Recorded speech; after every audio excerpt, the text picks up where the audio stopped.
Hi, നമ്മൾ സ്റ്റേജിന്റെ ബജറ്റിങ്ങിന്റെ കോഴ്സിന്റെ കാര്യം പറഞ്ഞിട്ടുണ്ടായിരുന്നു. അത് പറഞ്ഞപ്പോൾ ചിലർക്കൊക്കെ ഒരു പുച്ഛഭാവമുണ്ട്. എന്താ സംഭവം എന്ന് വെച്ച് കഴിഞ്ഞാൽ എല്ലാവരും വിചാരം ഇത് അവർക്ക് അറിയാമെന്നുള്ളതാണ്. ഞങ്ങളെയും വിചാരം ഇത് നമ്മൾ ചെയ്യുന്നതിന് കറക്റ്റ് എന്നുള്ളതായിരുന്നു.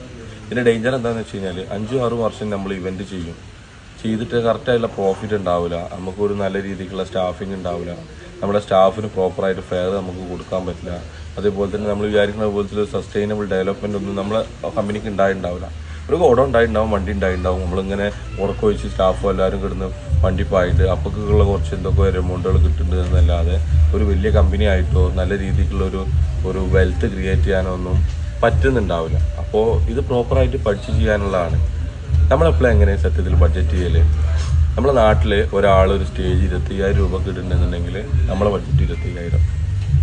ഇനി അയാളെ പൊട്ടിച്ചെടുക്കാനാണെങ്കിൽ നമ്മൾ ബഡ്ജറ്റ് 23,000, അല്ലെങ്കിൽ നമ്മൾ ബഡ്ജറ്റ് 22,000. ഇതാണ് സത്യത്തിൽ പ്രോപ്പർ ബഡ്ജറ്റിംഗ് എന്ന് പറഞ്ഞു കഴിഞ്ഞാൽ. ഇത് പഠിച്ച് ചെയ്യണ്ടേ.